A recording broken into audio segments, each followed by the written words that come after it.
ছোট লোকের বাচ্চা, তোর এত বড় সাহস! তুই তোর এই নোংরা হাত দিয়ে আমার হাত ধরেছিস। এখন তো শুধুমাত্র হাত ধরেছি। যদি এক্ষুনি এই মুহূর্তে চাচার কাছে ক্ষমা না চান, তাহলে যে আপনার কি কি হবে আপনি কল্পনাও করতে পারছেন না। তোর এত বড় সাহস, তুই আমাকে থ্রেট করছিস? আমি চাইবো না ক্ষমা করবি, তুই করে নে। তুই আমার কিচ্ছু করতে পারবি না। আর এখন যদি তুই আমার হাত না ছাড়িস, তোর কোনো ধারণা নেই আমি তোর কি হাল করতে পারি। তুই জানিস আমি কে, আমি কার মেয়ে। দেখুন, যে মেয়ে নিজের বাবার নাম জানে না, অন্যের কাছে নিজের বাবার নাম জানতে চায়, আমি তো অন্তত সাগর সেই মেয়ের পরিচয় জানতে আগ্রহী নই। সরি। ছোট লোকের বাচ্চা, তোর এত বড় সাহস, তুই আমাকে অপমান করিস। তুই জানিস আমার একটা ফোন কলে তোর পুরো পোস্ট দিয়ে এখান থেকে উচ্ছেদ হয়ে যেতে পারে। ও আচ্ছা, তাই নাকি? ঠিক আছে, আমি এখানে আছি। আমার বস্তির মানুষ যেন এখানে আছে এবং আমার বস্তি এখানে আছে। আপনি কি করতে পারেন করে নেন, করুন আপনি ফোন। আজ আমিও দেখতে চাই আপনার কত বড় ক্ষমতা। তবে এইটুকু আমি আপনাকে বলতে পারি, আপনি একটা কেন 10টা ফোন কল করলেও না, আপনি আমার না আমার বস্তির লোকজনের আর আমার বস্তির কোনো ক্ষতি করতে পারবেন। তবে আপনি যদি এখন চাচার কাছে ক্ষমা না চান, তাহলে আপনার যে কি হবে, কি পরিণতি হতে চলেছে, সে বিষয়টি নিয়ে আমি ভীষণ চিন্তিত। ও আচ্ছা, তাই নাকি? ঠিক আছে, তুই কি করতে পারিস কর। আমিও দেখতে চাই তুই এই আনিকা খন্দকারের কি করতে পারিস। চাইবো না আমি ক্ষমা। দেখুন, আপনার কপাল ভালো, আমি কোনো মেয়ের গায়ে হাত তুলি না। এজন্য আপনি এখন পর্যন্ত সুস্থ সবল এখানে দাঁড়িয়ে আছেন। তবে ট্রাস্ট মি, আমি যতটা ভালো মহিলাদের গায়ে হাত তুলি না, কিন্তু আমার বস্তির মেয়েগুলো কিন্তু ঠিক ততটা ভালো নয়। তাই তারা রেগে যাওয়ার আগে যত দ্রুত সম্ভব চাচার কাছে ক্ষমা চেয়ে এখান থেকে কেটে পড়ুন। নিজের প্রাণ বাঁচিয়ে না হলে আপনার কি হবে জানি না, তবে আপনার গাড়ি এখান থেকে সুস্থ সবল যেতে পারবে না। বললাম তো, চাইবো না আমি ক্ষমা। তুই কি করতে পারিস কর, আমিও এখানে, আর আমার গাড়িও এখানেই আছে। আমি তোদের ক্ষমতা দেখতে চাই। আপনি চাইবেন না ক্ষমা? বললাম তো, না না না না না, আমি ক্ষমা করব না। ঠিক আছে, এরপর যা যা ঘটবে তার জন্য দায়ী থাকবেন আপনি। এটা বলতে পারবেন না আমি আপনাকে সতর্ক করিনি। আশা, হ্যাঁ সাগর, বল। ম্যাডামকে একটু ধরতো, আমি ম্যাডামের গাড়ির একটু খাতির যত্ন করি। বলে সাগর হাতে একটা বাঁশের টুকরা নিয়ে অনিকা দামি ল্যাম্বরগিনি গাড়ির সামনে কাঁচির উপর সজোরে আঘাত করলো। এতে অনিকার গাড়ির সামনের গ্লাস একদমই ভেঙে গুঁড়ো গুঁড়ো হয়ে রাস্তায় পড়ে গেল এবং এটা দেখে কাঁচ ভাঙার বিকট শব্দের সাথে অনিকা সেও নিজের কানে দু হাত দিয়ে সজোরে বিকট চিৎকার দিয়ে উঠল, কারণ তার সামনে তার শখের এত দামি একটা গাড়ি ভেঙে চুরমার হয়ে যাচ্ছে। কিন্তু সে কিছুই করতে পারছে না, কারণ বস্তির কয়েকজন মেয়ে তাকে ধরে আছে। এভাবেই কয়েকটা আঘাতে অনিকার সামনে অনিকার শখের গাড়িটা একদমই ভাঙ্গা বাক্সে পরিণত হয়েছে। অনিকার গাড়ি ভাঙ্গা একদমই শেষ হয়ে গেলে মেয়েগুলো অনিকার হাত ছেড়ে দেয় এবং সাগর গিয়ে রাস্তার পাশে পড়ে থাকা একজন বৃদ্ধকে তুলে দাঁড় করিয়ে তার গায়ের ময়লা ঝাড়তে ঝাড়তে নরম গলায় বলে, চাচা আপনি ঠিক আছেন তো? গায়ে লাগেনি তো? হ্যাঁ বাবা, আমি একদম ঠিক আছি। হাতে পায়ে একটু ব্যথা লেগেছে, এছাড়া আর কিছু না। তবে তুমি কি কাজটা ঠিক করলে বাবা? আমার জন্য শুধু শুধু বড় লোকের বিগড়ে যাওয়া মেয়ের সঙ্গে পাঙ্গা নিলে। এরপর এই মেয়ে তোমাকে ঠিকঠাক বাঁচতে দিবে না আমি জানি। বড় লোকের বিগড়ে যাওয়া ছলপল তোমাদের মতন সাহসী পরোপকারী লোকেদের দমিয়ে রাখার জন্য পিঁপড়া মনে করে পায়ে পিষতে চায় সব সময়। এটা তুমি কি ঠিক করলে? আমার জন্য কেন শুধু শুধু ওদের লোকেদের সাথে শত্রুতা ঘাড়ে তুলে নিলে? চিন্তা করবেন না চাচা, ওরা আমার কিচ্ছুই করতে পারবে না। আর তাছাড়া আমি নিজের জীবনের পরোয়া করি না, কারণ আমার কোনো কিছুতেই টান নেই। যার কোনো কিছু হারানোরই ভয় নেই তাকে আর কি ভয় দেখাবে? আমাদের মতো মানুষদের ধ্বংস আমাদের হাতেই হয় চাচা, আমাদের কেউ ধ্বংস করতে পারে না। আপনি আমাকে নিয়ে চিন্তা করবেন না। আপনার পা কেটে রক্ত বেরোচ্ছে, চলুন আপনাকে নিয়ে হসপিটালে যাই। না বাবা, আমার তেমন কিছুই হয় নাই। আমরা খেটে খাওয়া মানুষ, আমাদের এরকম ছোটখাটো আঘাত লাগতেই থাকে। তোমাকে এত ব্যতিব্যস্ত হওয়ার প্রয়োজন নেই। তুমি বরং নিজের খেয়াল রাখো বাবা। তুমি আমার জন্য নিজের জীবন বাজি রাখলে। ভিখারির বাচ্চা, তো শেষ যদি আমি দেখে না রেখেছি তো আমার নামও আনিকা খন্দকার নয়। আজ তুই আমার গাড়িটাকে যেভাবে আমার সামনে আমার সবটাকে চুরমার করে দিলে, ঠিক সেইভাবেই তোকে আমি এমনভাবে চুরমার করব, তুই আমার কাছে নিজের মৃত্যু ভিক্ষা চাইবি, কিন্তু তুই মৃত্যু পাবি না। তোকে আমি তিলে তিলে শেষ করে দিব। আর এটা যান, আপনি কি করতে পারেন করে নেন। আমি সাগর এখানেই আছি। এরপর সকলের থেকে হাত ঝাটকা দিয়ে অনিকা নিজের হাত ছাড়িনি রাগে ফুঁসতে ফুঁসতে সাগরের দিকে আঙ্গুল তাক করে আঙ্গুল ঝাঁকিয়ে কিছু একটা ইশারা করে সামনের দিকে চলে গেল এবং সাগর এবং তার বস্তির লোকজন সেখানে দাঁড়িয়ে রইল। অনিকা আগে নিজের আঙ্গুলের ইশারা করে সাগরকে কি ইশারা করে গেল সেটা সে বুঝল না, তবে এটুকু সে আন্দাজ করতে পেরেছে তার উপরে এখন মহাঝড় আসতে চলেছে। এখন এই ঝড়ে সামাল সে একা দিবে কি করে, এটা নিয়েও কি সাগরের মনে কোনো রকমের কোনো আয়োজন আছে? তার মুখের এক্সপ্রেশন দেখে বোঝা যাচ্ছে না। সাগর, এটা আমাদের ভার্সিটির অনার্স 2য় বর্ষের পলিটিক্যাল সায়েন্স বিভাগের ছাত্রী অনিকা খন্দকার না? হুম। শুনেছি অনিকা খন্দকারের বাবা ইমন খন্দকার নাকি দেশে নামি দামি টপ বিজনেসম্যানদের মধ্যে একজন। অনিকা নাকি ওর বাবা মায়ের খুব আদরের মেয়ে। মেয়ে যদি বাবার কাছে চাঁদ চায়, বাবা চাঁদ এনে দিতে না পারলেও চাঁদের ডুপ্লিকেট সিম্পল বানাতেও ব্যস্ত হন। সেই বড়লোক বাবার ঢঙ্গি মেয়ের সাথে এমন ব্যবহার করলে আমার তো এখন তোকে নিয়েই ভয় করছে। না জানি বাপ মেয়ের এবার তোর কোনো ক্ষতি করে বসে। চিন্তা করিস না, আমার কিচ্ছুই হবে না। তোকে নিয়েই তো যত চিন্তা আমার সাগর। এখন বাবা মেয়ের এই সংঘর্ষে যদি তোর কোনো ক্ষতি হয়ে যায় তখন আমি কি করব? মানে তোর কি হবে মানে বুঝলাম না। না, কিছু না। আশা হুট করে নিজের বলা কথাতে নিজের নীরব হয়ে গেল। এভাবে বেশ কিছুক্ষণ চুপচাপ দাঁড়িয়ে থেকে সাগর এবং তার বস্তির লোকজন বস্তিতে ফিরে যায়। আর এদিকে অনিকার কিছুটা দূরে যাওয়ার পরে একটা উবার ভাড়ায় নিজের বাড়িতে ফিরে যায়। অনিকা যখন নিজের দামি ল্যাম্বরগিনি সারা সামান্য ওভার ভাড়া করে বাড়ি ফিরে, এটা দেখে ওর বাবা মা এবং ভাই তার দিকে এগিয়ে আসে এবং তাকে দেখে বোঝা যায় অনিকার কিছু একটা হয়েছে, কারণ সে প্রচণ্ড রাগে ফুঁসছে এবং সে বাড়ির মধ্যে প্রবেশ করার সাথে সাথে হাতের কাছে যা পাচ্ছে তাই ছুঁড়ে মারছে, ভাঙচুর করছে, কান্না করছে। অনিকার অগ্নিরূপ দেখে তার বাবা মা তার দিকে এগিয়ে যায় এবং তার ভাই সহ তারা অনিকাকে শান্ত করার চেষ্টা করে। অনেক চেষ্টার পর তারা সফল হয়ে অনিকাকে কিঞ্চিত পরিমাণ শান্ত করে এবং অনিকা শান্ত হয়ে আসলে তারা শান্তভাবেই অনিকাকে প্রশ্ন করতে থাকে। কি হয়েছে বাবু তোর? তুই এমন করছিস কেন? শান্ত হ বাচ্চা। এবং কি হয়েছে? কি হয়েছে আমার বাচ্চার সাথে? আমাকে একটু বলো, খুলে খুলে বলো আমাকে, না হলে আমরা বুঝবো কি করে? ভাইজান, ভাইজান, ওই ছোট লোকের বাচ্চা আমাকে রাস্তায় সকলের সামনে অপমান করেছে। আমার সামনে দাঁড়িয়ে আমার শখের ল্যাম্বরগিনিটা ভেঙে চুরমার করেছে। জিনিসের সব কিছু মরুভূমি করে দিয়েছে ভাইজান। ভাইজান, ওকে আমি ছাড়বো না ভাইজান। তুমি কিছু করো। তুমি যদি কিছু না করো তাহলে আমি কিন্তু নিজেই নিজের কিছু করে ফেলবো। আমি অপমান কখনোই মেনে নিব না। কি হয়েছে বাবু? কার কথা বলছো তুমি? শান্ত হও। শান্ত হয়ে আগে বলো কি হয়েছে, কে কি করেছে, আর কে তোমার ল্যাম্বরগিনি ভেঙে ফেলে। আগে শান্ত হও, তা না হলে তুমি অসুস্থ হয়ে পড়বে। কি হয়েছে মামুনি? আমার মামুনিটাকে কে কি বলেছে? দেখি মামুনি, কথা বল আমার সাথে। আব্বুকে বলবা না?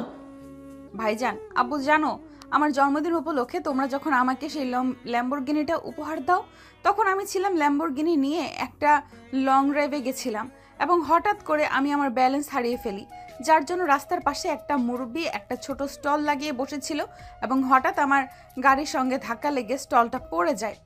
আমি সাথে সাথে গাড়ি থেকে বের হয়ে তাকে ক্ষতিপূরণ দিতে চাই, কিন্তু সেখান থেকে একজন বেয়াদব ছোট লোকের বাচ্চা এসে আমাকে বলে সেই ছোট লোক গরিব বৃদ্ধের কাছে ক্ষমা চাইতে। আমি যখন সেটা অস্বীকার করি তখন সেই ছোট লোক তার বস্তির কয়েকজন মেয়েকে নিয়ে আমাকে ধরে রেখে আমার সামনে আমার শখের গাড়িটা ভেঙে চুরমার করে দেয়।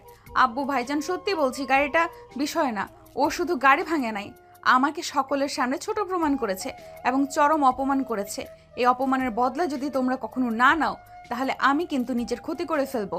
আমি ওকে ছাড়বো না বাবা, তুমি কিছু একটা করো প্লিজ। চিন্তা করো না আম্মু, তুমি শান্ত হও। আমি দেখছি বিষয়টা কি করা যায়। আমার আম্মুকে কষ্ট দেওয়া আমি দেখছি। হ্যাঁ দেখছি, মানে আমার বাচ্চাকে কষ্ট দেওয়া। দাঁড়াবো, আমি হারামজাদাটাকে পুঁতে ফেলবো, ওই জায়গায় গেড়ে রাখবো। তুমি চিন্তা করো না বাচ্চা, শান্ত হও, আর কষ্ট পেতে হবে না। আমি আবার আমার বাচ্চাটাকে ল্যাম্বরগিনি কিনে দেবো। সত্যি বলছো আব্বু? সত্যি বলছিস ভাইজান? তোরা শাস্তি দিবি ওই ছোট লোকটাকে? আমার সামনে শাস্তি দিবি যাতে আমার ভেতরের আগুন তাই সামান্য হলেও পানি পড়ে, না হলে আমি জ্বলে পুড়ে শেষ হয়ে যাব ভেতর থেকে। অবশ্যই বাচ্চা। ঠিক আছে আম্মু, অনেক হয়েছে, এখন তুমি উপরে যাও। সারাদিন তো মনে হয় খাওয়া দাওয়া হয়নি। এই অনিকার আম্মু, অনিকাকে উপরে নিয়ে যাও। আমার মামুনি আজকে অনেক ক্লান্ত। অনিকার আব্বুর আদেশ পাওয়া মাত্রই অনিকার আম্মু দৌড়ে আসে অনিকার কাছে এবং তার মাথায় হাত বুলিয়ে দিয়ে তাকে সযত্নে উঠে দাঁড় করায়। এবং অনিকার আম্মু যখন অনিকাকে নিজের দিকে নিয়ে যায়, অনিকার আব্বুর কাছে কিছুটা এগিয়ে আসে এবং জিজ্ঞেস করে, কি হলো বলো তো বিষয়টা আব্বু? কার এত বড় সাহস হলো আমার বাঘিনীকে আঘাত করার? সে কি ভুলে গেছে আহত বাঘিনী কতটা ভয়ঙ্কর হতে পারে? আমিও তো এই কথাই ভাবছি বাবা, কার এত বড় সাহস আমার পাখিনিকে থাবা মারে। এখন যে এই সংঘর্ষ কত দূর পর্যন্ত যাবে এটা নিয়ে আমি চিন্তিত। সে না হয় বুঝলাম, কিন্তু ম্যাডাম যে অর্ডার করে গেল, না হলে এসে কখনোই অপমান মেনে নেবে না, নিজের ক্ষতি করবে। এখন কি করবে আব্বু? সত্যি সত্যি কি ছেলেটার ক্ষতি করবে? দেখো অনেক, ভুলে যেও না, অনিকা যতই আমার মেয়ে হোক না কেন, ভুল তারও ছিল এবং সে যে ভুল করেছে সেই ভুলের শিক্ষা আমরা তাকে দিতে পারি নাই। বাইরের একজন এসে সেই ভুলের শিক্ষা তাকে দিয়েছে। আমি তো চাইবো এখন থেকে বারবার রোজ তার সঙ্গে অনিকার দেখা হোক, যেন অনিকার এই অহংকার বোধ তাকে ছাড়তে হবে। তবে এখন যেহেতু কথা দিয়ে ফেলেছি, পিছিয়ে যাওয়ার কিছু নেই। দেখি কালকে ডিআইজি আশরাফকে দিয়ে ছেলেটাকে উঠিয়ে নিয়ে আসতে হবে। আমিও দেখতে চাই কে এই মহাপুরুষ, যে আমি যে কাজটা করতে পারিনি এতদিনে সে একদিনে সেই কাজ করে ফেলে দিল। আমার তার সঙ্গে দেখা করাটা প্রয়োজন। তুমি মনে মনে কি পরিকল্পনা করছো বলো তো বাবা? আমার তোমাকে মোটেও স্বাভাবিক মনে হচ্ছে না। তুমি নিশ্চয়ই ভেতরে ভেতরে কিছু পরিকল্পনা করছো। সময় হলে সব জানতে পারবে বাবা। এখন যাও, বোনের কাছে যাও, দেখো সে শান্ত হলো কিনা। অনিকার আব্বু মনে মনে যে গভীর কিছু ভাবছে সেটা তার মুখের এক্সপ্রেশন দেখে বোঝা যাচ্ছে। অনেক বুঝতে পারলো না এবং সে মাথা চুলকাতে চুলকাতে অনিকার ঘরের দিকে চলে গেল। আর এদিকে অনিকার আব্বু খুব মনোযোগ সহকারে কিছু একটা ভেবে হালকা করে হেসে উঠল।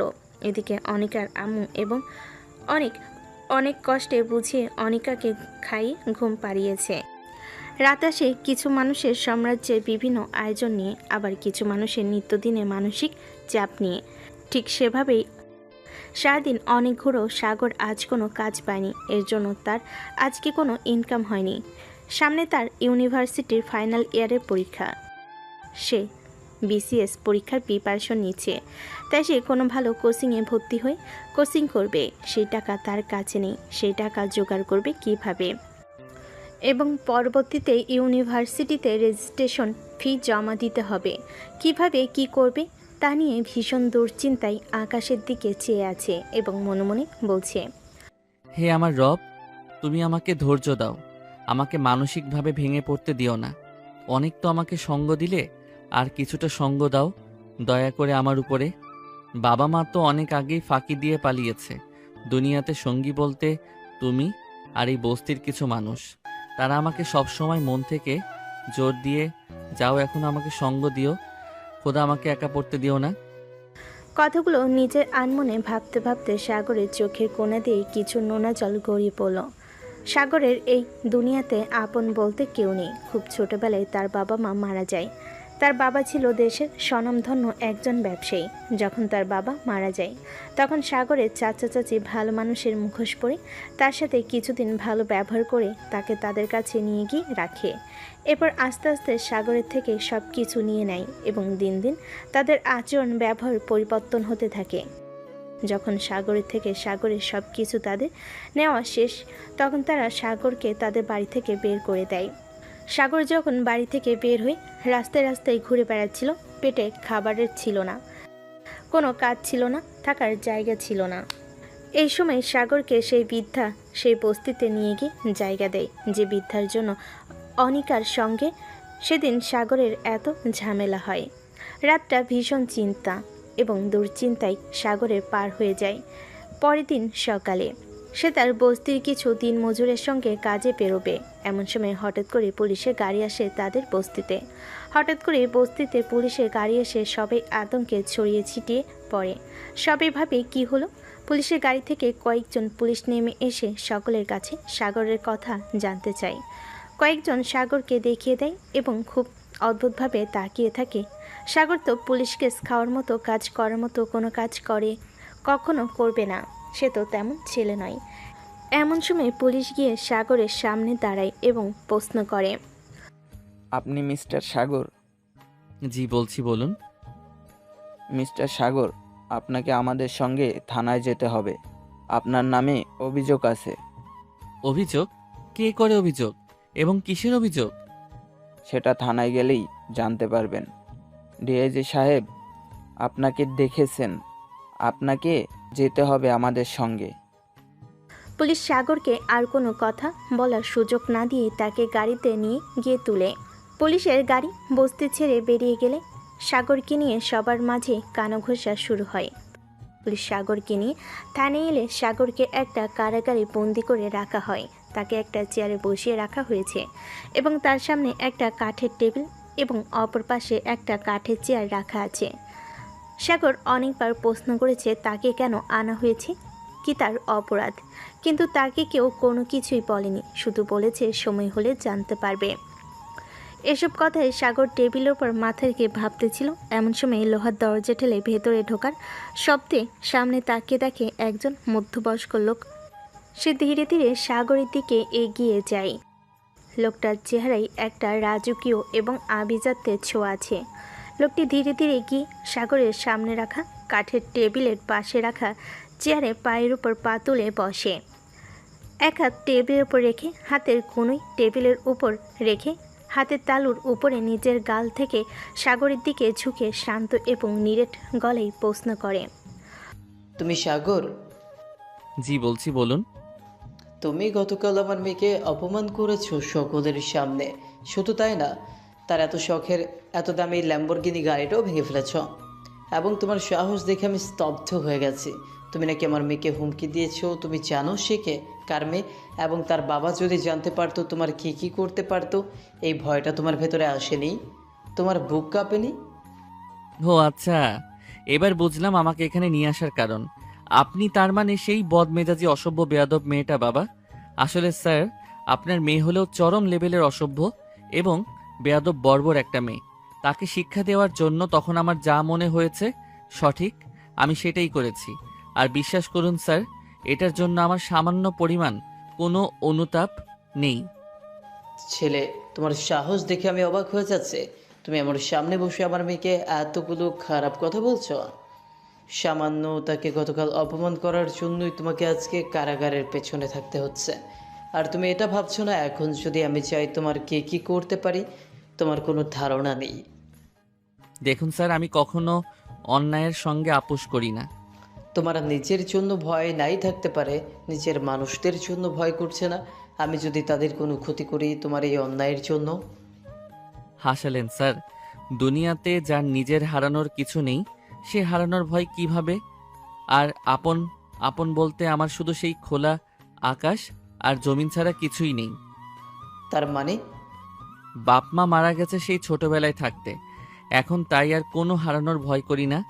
যখন নিজের কিছু নেই তখন হারাবো কি? আর আপনি যদি আমার কিছু করেও দেন তাতেও কিছু আসবে না, কারণ আমার পাশে কাদার মতো কেউ নেই আমার লাশের জন্য। কেউ নেই তোমার? হ্যাঁ আছে তো, আমার বস্তির লোকজন। তারাই আমার বাবা মা, তারাই আমার ভাই বোন, তারাই আমার আপনজন, তারাই আমার সব। আর তাদের ক্ষতি করতে চাইলে আমি তো ছেড়ে দিব না। যখন পেটে খাবার ছিল না, মাথার উপর ছাদ ছিল না, তখন চাচা আমাকে তাদের বস্তিতে আশ্রয় দেয়। তিনি যদি সেদিন আমাকে তাদের বস্তিতে আশ্রয় না দিতেন তাহলে আমি সাগর হয়তোবা বিলীন হয়ে যেতাম। আমি জানি স্যার, চাচার পরিবার চলে সেই ছোট্ট মুদির দোকানটা থেকে। ছোট ছোট বাচ্চা আছে, তারা ক্ষুধার্ত ছিল। তার বাবা কখন দোকানে বেচা কেনা করে, তাদের জন্য চাল কিনে নিয়ে যাবে এবং তারা খেয়ে পড়ে বাঁচে। কিন্তু আপনার মেয়ে, সে ক্ষুধার্ত পেটে লাথি দিয়েছে। এটা কেমন করে সহ্য করে নেই বলুন তো?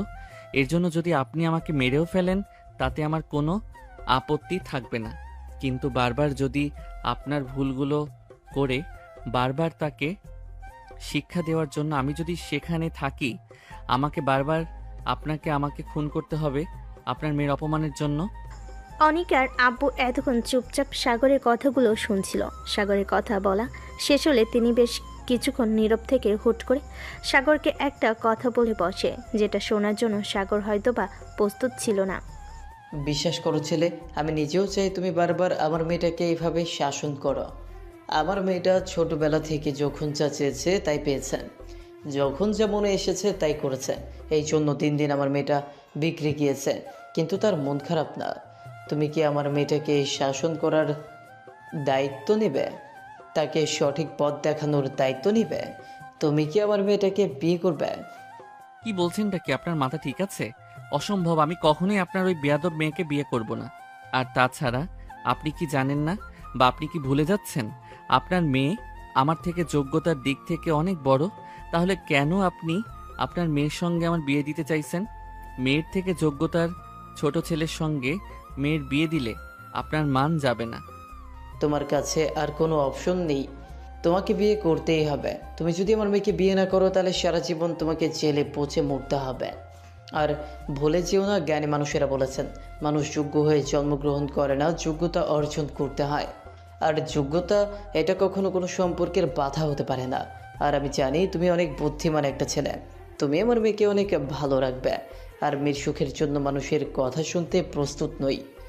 আমি সারা জীবনে জেলে পচে মরতে রাজি আছি স্যার, তারপরও আমি আপনার ওই বেয়াদব মেয়েটাকে বিয়ে করতে রাজি নই। সরি, আমাকে ক্ষমা করবেন। আমি জানতাম ছেলে তুমি রাজি হবে না। তুমি যদি আমার মেয়েকে বিয়ে করতে রাজি না হও, এরপর তোমার বা তোমার বস্তির সঙ্গে যা যা হবে তার জন্য সম্পূর্ণ তাই তুমি হবে। আর আমাকে দোষ দিতে পারবে না যে আমি আগে কেন তোমাকে সতর্ক করি নাই। কি বলতে চাইছেন আপনি? তুমি যেটা ভাবছো একদম সেটাই বলতে চাইছি। দেখুন, আপনি আমার বুঝতে কোনো ক্ষতি করবেন না। আমি অনুরোধ করছি আপনার কাছে, ওই মানুষগুলোর মাথার উপরে ছাদে কোনো ক্ষতি আপনি করবেন না। আসছি। দাঁড়ান, আমি রাজি আপনার মেয়েকে বিয়ে করতে, তারপরও আপনি আমার বস্তির কোনো ক্ষতি করবেন না। That's like me good boy. অনিকার আপু সাগরের সাথে কথা শেষ করে ডিআইজি আশরাফুলকে সাগরকে ছেড়ে দিতে বলে এবং চলে গেলেন। এবং সাথে সাগরকে এটা বলে যেতে ভুললেন না, আগামী সপ্তাহে শুক্রবারই তার এবং অনিকার বিয়ে। সে যেন তার আগেই অনিকার বাড়িতে চলে আসে। অনিকার আব্বু চলে যাওয়ার কিছুক্ষণ পরই সাগরকে ছেড়ে দেওয়া হয় এবং সাগর সেখান থেকে বিধ্বস্ত অবস্থায় আবার সেই বস্তিতে ফিরে যায়। সাগর যখন বস্তিতে ফিরে যায় তখন কেমন যেন অন্যরকম নজরে সবাই সাগরকে দেখতে শুরু করে। কেন সাগরকে পুলিশ উঠিয়ে নিয়ে গিয়েছিল, সে কি করেছে, কেন করেছে, এটা নিয়ে সারা বস্তিতে একটা গুঞ্জন শুরু হয়ে গিয়েছে। সাগর গিয়ে যখন বস্তিতে পৌঁছে তখন সাগরকে দেখে আশা দৌড়ে আসে সাগরের সামনে এবং হাঁপাতে হাঁপাতে বলে, কিরে সাগর, কোথায় ছিলি এতক্ষণ তুই? আর ওই পুলিশগুলো তোকে কোথায় নিয়ে গেছিল? কেনই বা নিয়ে গেছিল? তুই কি করেছিস এখন বল আমায়। এটা দুনিয়া আশা, এখানে বড় মানুষ খুব সহজে ছোট মানুষের ক্ষতি করে চলে যেতে পারে। টাকার গরমে কেউ তাদেরকে কিছু বলে না। প্রশাসনের লোকজন তাদের পা চেটে বেড়ায়। কালকে প্রতিবাদ করতে গিয়ে আজকে আমাকে কারাগারে যেতে হয়েছে। আর দেখো, এই বস্তির মানুষ যাদের জন্য আমি আগামীকাল করলাম, তারাই আজকে আমাকে কেমন অপরাধী নজরে দেখছে। এমনটাই হয় রে সাগর, তুই পরের উপকার করবি, কিন্তু কিছুক্ষণ পরেই এই স্বার্থপর মানুষগুলো তোর উপকার ভুলে যাবে। তাই বেশি চিন্তা করিস না, বাদ দে। চল আগামী মাসে তো আমাদের অ্যাডমিশন পরীক্ষা। আমার কাছে কিছু নোটস আছে, আমি নোটস নিয়ে এসে পরীক্ষার প্রস্তুতি গ্রহণ করবি। তোকে একদিন সবাইকে দেখিয়ে দিতে হবে তুই কি আর কি করতে পারিস। আমি সেই দিনের অপেক্ষায় আছি, আর আমি জানি তুই পারবি। তোর প্রতি আমার অনেক বিশ্বাস এবং তোকে নিয়ে আমার অনেক আশা রে। হয়েছে হয়েছে, অনেক হয়েছে, চলেন পাকনা বড়ি একটা। সাগরের বলা কথাগুলো শুনে বস্তির সকল মানুষ চুপ হয়ে যায়। তারা জানে সাগর কখনো জেনে শুনে অন্যায় করতে পারে না এবং তার সামনে কোনো অন্যায় হলে সে চুপ থাকতে পারে না, সে প্রতিবাদ করে এবং অত্যন্ত সাহসী একটা ছেলে। এরপর সাগর আশার মাথায় একটা হালকা চাটি মেরে তাকে নিয়ে সামনের দিকে চলে যায়, কারণ তাকে এখন নিজের ভবিষ্যৎ নিয়ে ভাবতে হবে, প্রচুর পড়াশোনা করতে হবে, তাকে মানুষের মতো মানুষ হতে হবে। এদিকে আনিকার আব্বু বাড়ি ফিরে এলে আনিকা দৌড়ে আসে, তার আব্বুকে হালকা করে জড়িয়ে ধরে এবং আহ্লাদে সুরে বলে, আব্বু তুমি কি দিয়েছো ওই ছেলেটাকে শিক্ষা? তুমি কি নিয়েছো আমার অপমানের জবাব? তুমি চিন্তা করো না মামুনি, আমার মামুনি অপমানের প্রতিশোধ আমি নিব এবং তাকে তার যোগ্য শাস্তিটাই আমি দিব। সত্যি বলছো আব্বু তুমি? সত্যি মামুনি। অনিকার আব্বুর কথা শুনে খুশি হয়ে যায় এবং সে তার ঘরে চলে যায়। এবং অনিকা চলে গেলে অনিকার আব্বু হালকা হেসে মনে মনে বলেন, চিন্তা করো না মামুনি, আমি তার জন্য তার যোগ্য শাস্তির ব্যবস্থা করে এসেছি। এই কথাটি বলে অনিকার আব্বু তার নিজের ঘরে চলে যেতে নিলে অনিক আর তার আম্মু তাকে আটকায় এবং প্রশ্ন করে, তুমি সত্যি সত্যি ওর নির্দোষ ছেলেটার ক্ষতি করবে? তুমি নিজেও জানো ছেলেটার কোনো দোষ নেই, দোষটা পুরোটাই তোমার মেয়ের। তাহলে কেন তুমি শুধু শুধু সেই নির্দোষ ছেলেটাকে কেন শাস্তি দিতে যাবে বলো তো? দেখো, আমি এখন বাইরে থেকে এসেছি এবং আমি ভীষণ ক্লান্ত, তাই আমাকে বিরক্ত করো না। চিন্তা করো না, আমি কারো কোনো ক্ষতি করব না, তবে যে সিদ্ধান্ত নিব তা সকলের জন্য মঙ্গল। এইটুকু বিশ্বাস তুমি আমার উপরে করতেই পারো। এভাবেই দিন কেটে যায় এবং দেখতে দেখতে সেই কাঙ্ক্ষিত দিনটি চলে আসে। আজকে সাগর এবং অনিকার বিয়ে উপলক্ষে অনিকার বাবা তাদের গাড়ি পাঠায় বস্তিতে সাগরকে নিতে আসতে। হঠাৎ বস্তিতে এত দামি এবং বিশাল একটা গাড়ি আসতে দেখে সকলে ভীষণ অবাক হয় এবং গাড়ির আশেপাশে ভিড় জমায় এবং সেই গাড়ি থেকে লোক বের হয়ে সরাসরি সাগরের ঘরের সামনে গিয়ে সাগরকে ডাকতে থাকে। সবেমাত্র সাগর ঘুম থেকে উঠেছে, এমন সময় গাড়ির ড্রাইভার বলে, স্যার, খন্দকার সাহেব আপনাকে নিয়ে যেতে বলছেন। আপনি দাঁড়ান, আমি আসছি। বেশ কিছুক্ষণ পরে সাগর ফ্রেশ হয়ে আসলে ড্রাইভার তার পেছনের দরজা খুলে দেয় সাগরকে বসার জন্য এবং সাগরকে নিয়ে তিনি চলে যায়। সাগর গাড়িতে উঠে চলে যাওয়ার পর আজকে আবার বস্তির মানুষ সাগরকে নিয়ে আলোচনায় বসে। দূর থেকে আসা খুব সুন্দর দৃষ্টিতে সাগরের দিকে চেয়েছিল। হঠাৎ করে সাগরকে নিতে গাড়ি কেন এসেছে এবং গাড়িতে ঘুরেই বা সাগর কোথায় যাচ্ছে। এরপরে ড্রাইভার সাগরকে নিয়ে খন্দকার বাড়িতে আসে এবং ড্রাইভার সাগরকে নিয়ে খন্দকার বাড়ির ভেতরে প্রবেশ করলে সাগর লক্ষ্য করে চারপাশে বেশ মানুষের সমাগম এবং বেশ আয়োজন চলছে ঘরোয়াভাবে। সাগর মনে মনে ভাবে, তবে কি ওই অহংকারী মেয়েটাও বিয়েতে রাজি হয়েছে? কিন্তু কেন? আমি না হয় দায়ে পড়ে বিয়ে করতে রাজি হয়েছি, সে কেন রাজি হলো? সাগর দাঁড়িয়ে এসব কথাই ভাবছিল। এমন সময় পিছন থেকে একজন এসে সাগরের কাঁধে হাত রাখে এবং সাগর পিছন ফিরে দেখে অনিকার আব্বু সাগরের কাঁধে হাত রেখে দাঁড়িয়ে আছেন। এদিকে সবেমাত্র অনিকার ঘুম ভেঙেছে এবং বাইরে থেকে কেমন সরগরমের আওয়াজ তার কানে যাচ্ছে। এতে সে বিরক্ত হয়ে ঘর থেকে বেরিয়ে আসে এবং এসে দেখে তাদের বাড়িতে মানুষের সমাগম শুরু হয়েছে এবং কোনো কিছুর আয়োজন চলছে। কয়েক সেকেন্ড সে দাঁড়িয়ে থেকে ভেবে দেখে আজকে তাদের বাড়িতে কোনো অনুষ্ঠান ছিল কিনা। তবে তার জন্য তাদের বাড়িতে কোনো অনুষ্ঠান ছিল না, তাহলে কিসের আয়োজন চলছে এটা জানার জন্য অনিকা নিচে নেমে দেখে তার বাবা এবং সেই বস্তির ছোটলোক ছেলেটা বসে কথা বলছে। এমন সময় অনিকার চোখে ঘুম চলে যায় এবং সে তেলে বেগুনে জ্বলে ওঠে। সে তো উড়ে এসে সাগরের কলার চেপে ধরে সাগরকে দাঁড় করে এবং রাগে কটমট করতে করতে সাগরকে বলে, ওই ছোট লোকের বাচ্চা, তোর এত বড় সাহস, তুই আমার বাড়ি পর্যন্ত চলে এসেছিস? কি হচ্ছেটা কি অনিকা?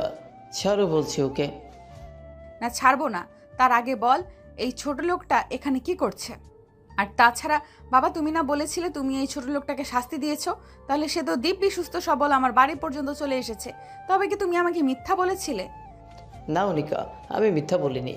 ওকে যে শাস্তি দেওয়া হবে সেই শাস্তি আজকে কার্যকর করা হবে, এই জন্য তাকে আজকে এখানে নিয়ে আসা হয়েছে। মানে কি বলতে চাইছো কি আব্বু তুমি? আজকে তোমাকে ওকে বিয়ে করতে হবে। কি পাগল হয়ে গেছো তুমি আব্বু? তোমার কি মাথা ঠিক আছে? শাস্তি কি তুমি ওকে দিচ্ছ না আমাকে?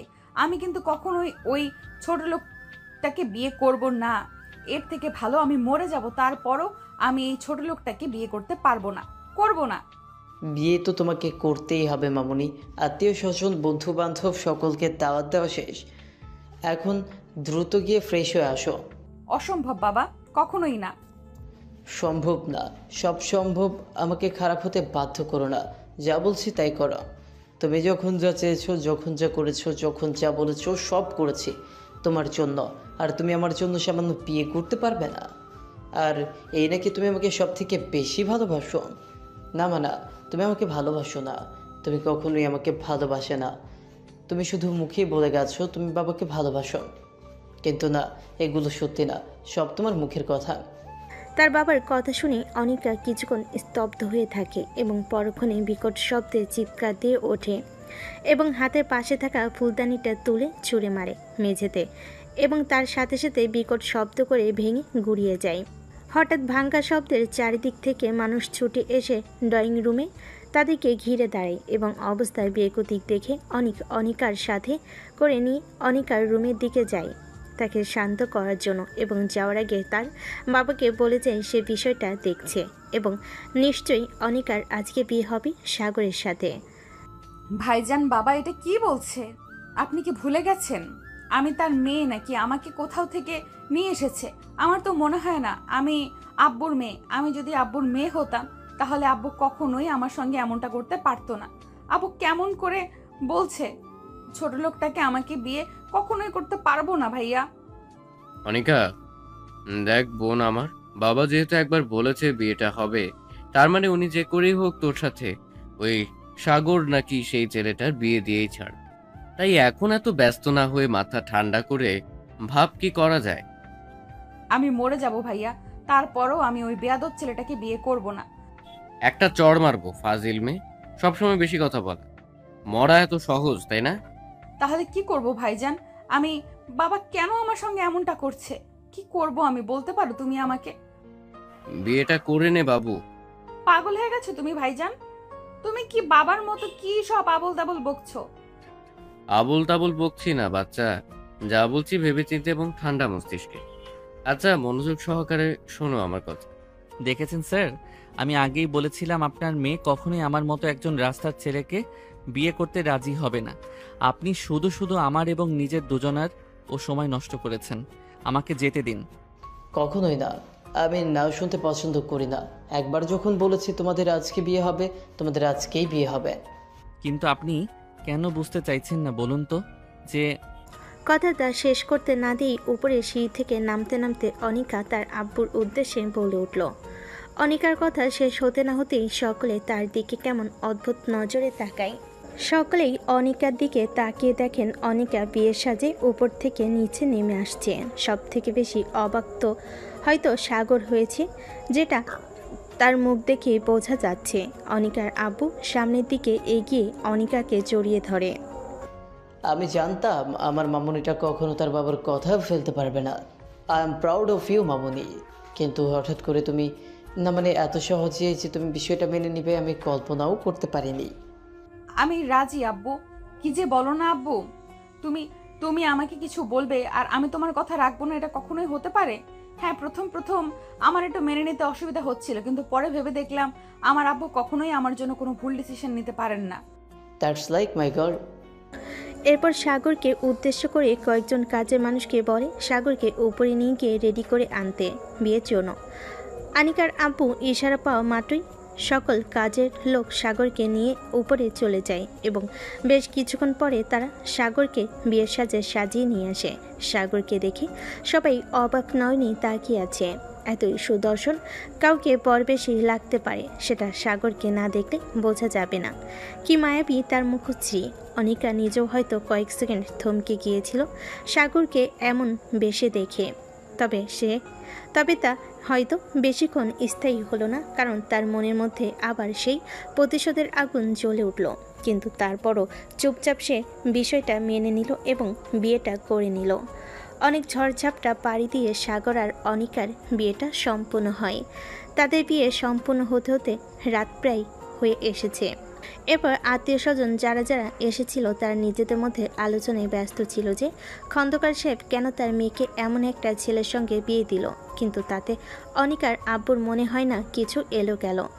তারপর খাওয়া দাওয়া শেষে অনিকাকে এবং সাগরকে অনিকার ঘরে পাঠানো হয়। সাগর অনিকার ঘরে গিয়ে দেখে পুরো ঘর বিভিন্ন রকমের ফুল দিয়ে এবং লাল নীল আলো দিয়ে সাজানো।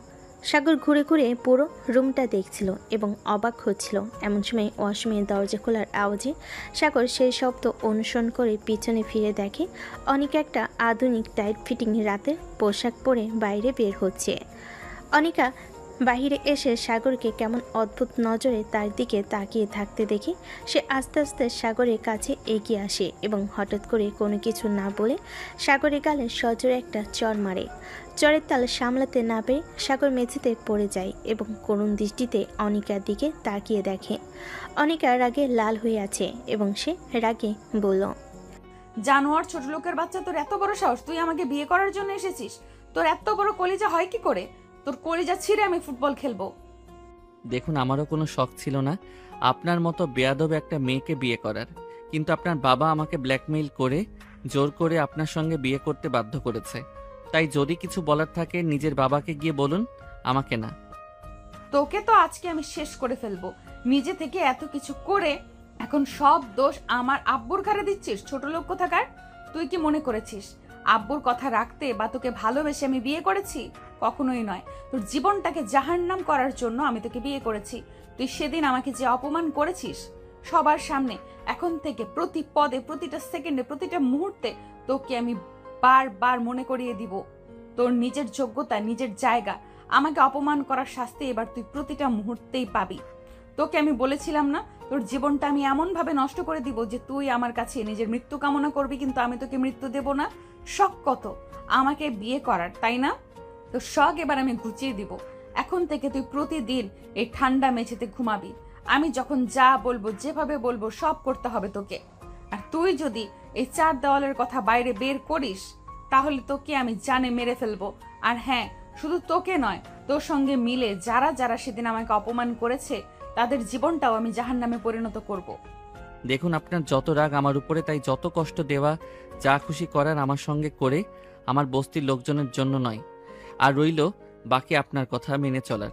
ঠিক আছে, আপনি যখন যা বলবেন, যেভাবে বলবেন আমি তাই করব, কিন্তু তারপরেও আমার বুঝতে মানুষের কোনো ক্ষতি আপনি করবেন না। তুই যতদিন তোর কথা মেনে চলতে পারবি ঠিক ততদিনই তারা সুস্থ সবল থাকবি। এখন যা, সর এখান থেকে, আমাকে ঘুমোতে দে, আমি ঘুমাবো। কথাটি বলেই অনিকা সাগরের বুকের উপর সজোরে লাথি মেরে তাকে ফেলে দিল। সাগর হঠাৎ আক্রমণে বেশ আঘাত পেল, কিন্তু তারপরও চুপচাপ সহ্য করে নিল, কিছু বলল না। এরপর অনিকা গিয়ে তার বেডে ঘুমিয়ে পড়ল এবং সাগর কিছুক্ষণ বসে থেকে মেঝেতেই ঘুমিয়ে পড়ল। সকালবেলা অনিকা ঘুম থেকে উঠে দেখে সাগর মেঝেতে নেই। সে কিছুক্ষণ নীরব থেকে মনে মনে বলল, ছোট লোকের বাচ্চাটা গেল কোথায়? এরপর সে আরও রেগে যায় এবং চিৎকার দিয়ে বলে ওঠে, এই ছোট লোকের বাচ্চা, কোথায় তুই? এক্ষুনি আমার সামনে আয় বলছি। হঠাৎ অনিকার এমন চিৎকারে সাগর দৌড়ে অনিকার সামনে এসে হাজির হয় এবং বিনয়ী করে বলল, জি বলুন। তোকে কতবার বলেছি আমার যখন যা লাগবে আমি তা যেন সাথে সাথে পাই, তোকে বারবার ডাকা লাগে কেন? আসলে আপনি ঘুমাচ্ছিলেন তো, তাই আমি একটু বাইরে গিয়েছিলাম আশপাশটা ঘুরে দেখার জন্য। তোকে কি এই বাড়িতে আশপাশ ঘুরে দেখার জন্য বসিয়ে বসিয়ে খাওয়ানো হয়? এমন করে বলছেন কেন? বলুন আপনার কি লাগবে, আমি এনে দিচ্ছি। সাগরের কথা শেষ হতে না হতেই অনিকা সজোরে সাগরের গালে একটা চড় মারে। এমন হঠাৎ অনিকার হাতে মার খেয়ে সাগর বিস্মিত হয়ে যায়। কেন অনিকা বারবার সাগরকে আঘাত করে, কারণে অকারণে। এভাবে সাগর আর অনিকার জীবন শুরু হয়। এভাবে বেশ কিছুদিন বিভিন্নভাবে বিভিন্ন সময় বিভিন্ন রকমের অত্যাচার করতে থাকে অনিকা সাগরের উপর। সামনে সাগরের ফাইনাল পরীক্ষা, এজন্য আজকে সাগর ইউনিভার্সিটিতে যাবে। সাগর যখন রেডি হয়ে বের হতে যাবে এমন সময় অনিকার আব্বু সাগরকে ডেকে বলে, বাবা সাগর কোথায় যাচ্ছ তুমি? আসলে আঙ্কেল, সামনে আমার পরীক্ষা, এজন্য আজকে আমাকে একটু ইউনিভার্সিটিতে যেতে হবে। ও, তুমি পড়াশোনা করো? কই, আগে তো কখনো বলো নাই। আগে তো আপনি কখনো প্রশ্ন করেন নাই এই বিষয়ে, এজন্য এই বিষয়ে আগে আপনাকে বলা হয় নাই। ও আচ্ছা, তা কোন ইউনিভার্সিটিতে পড়ো তুমি? ঢাকা ইউনিভার্সিটিতে স্যার। অসাধারণ, অনিকাও তো এই একই ইউনিভার্সিটিতে পড়ে। আচ্ছা, কোন ডিপার্টমেন্টে আছো তুমি? পদার্থবিজ্ঞান। মাই গড, আমি যত তোমার বিষয়ে জানছি তত মুগ্ধ হয়ে পড়ছে। কিপ ইট আপ মাই সান। আচ্ছা শোনো, তুমি একা কেন যাচ্ছ? অনিকাও তো এখন ইউনিভার্সিটিতে যাবে, তাহলে তোমরা দুজন একসঙ্গে যাচ্ছ না কেন? আচ্ছা তুমি দাঁড়াও, আমি অনিকাকে বলছি তোমাকে সাথে করে নিয়ে যাওয়ার জন্য। অনিকা মামনি, কোথায় তুমি? না থাক আঙ্কেল, কি দরকার ওনাকে শুধু শুধু বিরক্ত করার। আমি একাই চলে যেতে পারবো, আমার কোনো সমস্যা হবে না। তোমার কোনো সমস্যা না হলেও আমার সমস্যা হবে তুমি যদি এভাবে একা একা ইউনিভার্সিটিতে যাও। আব্বু ডাকছো আমাকে? হ্যাঁ মামনি, বলছি তুমি এখন ইউনিভার্সিটিতে যাবে না? জি আব্বু, এই জন্যই তো রেডি হচ্ছিলাম। তুমি যাওয়ার সময় সাগরকে সাথে নিয়ে যাবে। আর হ্যাঁ, রোজ রোজ তুমি একা ইউনিভার্সিটিতে যাও কেন? আর আগে কেন বলো নেই যে সাগর তোমার সঙ্গে তোমার ইউনিভার্সিটিতে পড়ে? এখন থেকে যেন আমি দেখি তুমি আর সাগর একসঙ্গে প্রতিদিন ইউনিভার্সিটিতে যাচ্ছ। কিন্তু আব্বু। আর কোনো কিন্তু নয়। কথাটি বলে অনিকার আপু চলে যায়। অনিকার আপু চলে যেতেই অনিকার রাগি ফুঁসতে ফুঁসতে আবর গিয়ে সাগরী গালের সজোরে একটা চর মারে। সাগর কিছুক্ষণ গালে হাত দিয়ে দাঁড়িয়ে থাকে আর অনিকার আগে কটমট করতে করতে বলে, ছোট লোকের বাচ্চা, তোর এত বড় সাহস, তুই আজকে আমার আব্বুর কাছে আমার নামে নালিশ করেছিস? বিশ্বাস করুন, আমি ওনাকে কিছু বলিনি। বিশ্বাস? তাও আবার তোদের মতো ছোট লোককে? রাগে অনিকা কিছু টাকা সাগরের মুখের উপর ছুঁড়ে দিয়ে চলে যায় এবং তাকে একা একা ইউনিভার্সিটিতে চলে যেতে বলে। আর এই কথা যদি অনিকার আপুর কান পর্যন্ত যায় তাহলে সাগর একদিন কি অনিকার একদিন বলে অনিকা চলে যায়। এদিকে সাগর কিছুক্ষণ অনিকার যাওয়ার দিকে তাকিয়ে রইল এবং নিজেও চলে গেল। সাগর রিক্সা নিয়ে ইউনিভার্সিটিতে চলে আসে এবং গেট দিয়ে প্রবেশ করতে না করতে হঠাৎ করে কেউ একজন এসে সাগরকে জাপটে ধরে। এতে সাগর হতভম্ব হলেও পরে বুঝতে পারে কে সে। আশা। সাগর, এতদিন কোথায় ছিলি তুই? সে যে তোকে গাড়ি করে গেল, আর তো কখনো বস্তিতে ফিরে এলি না। তুই জানিস আমি তোর জন্য কত অপেক্ষা করেছি, এখনো কত অপেক্ষা করি। তুই আগে ইউনিভার্সিটিতে আসতে পারতি না জন্য আমিও আসতাম না। এসে কি করব বল? কারো ইউনিভার্সিটিতে তো তুই থাকতি না, আর এখন শুধু একটা নজর তোকে দেখার জন্য যদি তুই ইউনিভার্সিটিতে আসিস, এই জন্য আমি রোজ ইউনিভার্সিটিতে এসে ঠিক সেই জায়গায় বসে থাকি যে জায়গাটায় তুই আর আমি বসে আগে আড্ডা দিতাম। তুই কোথায় চলে গিয়েছিস সাগর? আর এতদিন কোথায় ছিলি? তোমার কি কখনো আমাদের কথা মনে পড়েনি? আরে পাগলি, এমন করছিস কেন? আমি তো এসেছি। আচ্ছা ঠিক আছে, তুই আয় আমার সামনে, আমি তোকে সব বুঝিয়ে বলছি আমি কোথায় ছিলাম, কেন ছিলাম, আর কেনই বা যদি ইউনিভার্সিটিতে বা বস্তিতে আসিনি। সাগর আশার হাত ধরে নিয়ে তার সামনে দাঁড় করে এবং চোখ তুলে দেখে আশা কান্না করছে। সাগর পরম যত্নে আশার চোখের পানি মুছিয়ে দেয় এবং তাকে নিয়ে সাইডে গিয়ে বসে। এরপর সাগর আশার হাতের উপর হাত রেখে তাকে বলে, আশা, এখন আমি যা বলবো তুই খুব মনোযোগ সহকারে শুনবি। সাগরের এমন কথা শুনে আশা বেশ খানিকটা ভয় পায়, কিন্তু তারপরও তা মুখে প্রকাশ করে না, কারণ সে জানে না সাগর এখন কি বলতে চলেছে। কিন্তু তারপরও ভীষণ আগ্রহ নিয়ে আশা সাগরের মুখের দিকে চেয়ে থাকে। এরপর সাগর আস্তে আস্তে তার সাথে ঘটে যাওয়া সকল কথা আশাকে বলে। সাগরের কথা শুনে যেন আশার মাথায় বজ্রপাত হয়, সে যেন ভারসাম্য হারিয়ে ফেলে নিজের। সে কাঁপা কাঁপা গলায় বলে, সাগর, তুই বিয়ে করেছিস মানে? তুই কি আমার সঙ্গে মজা করছিস? দেখ, যদি মজা করে থাকিস তাহলে প্লিজ এই জঘন্য মজাটা আমার সঙ্গে করিস না। না রে আশা, আমি মজা করছি না, সত্যি সত্যি আমি বিয়ে করেছি। আসলে আমি বিয়ে করতে বাধ্য হয়েছি। আশেরবার উঠে দাঁড়িয়ে এবং হাতের উল্টো পিঠ দিয়ে চোখের পানি মুছে সাগরকে কিঞ্চিত ধাক্কা মেরে নিজের থেকে দূরে সরিয়ে দেয়। এরপর সে ফুপিয়ে ফুপিয়ে কান্না করে এবং ভাঙ্গা ভাঙ্গা গলায় বলে, তুই কেন এমনটা করলি সাগর? আর বিয়ে যখন করেছিস সেখানে এখন বলতেছিস কেন? যখন বিয়ে করেছিস তখন তো বলিসনি। আসলে আশা, সবকিছু এত দ্রুত হয়ে গেছিল যে আমি কি করব কিছু বুঝতে পারিনি। কাকে বিয়ে করেছিস তুই? অনিকা খন্দকার কে? সাগরের বলা কথা শুনে আশা বিস্ময়ের সাথে সাগরের দিকে তাকায়।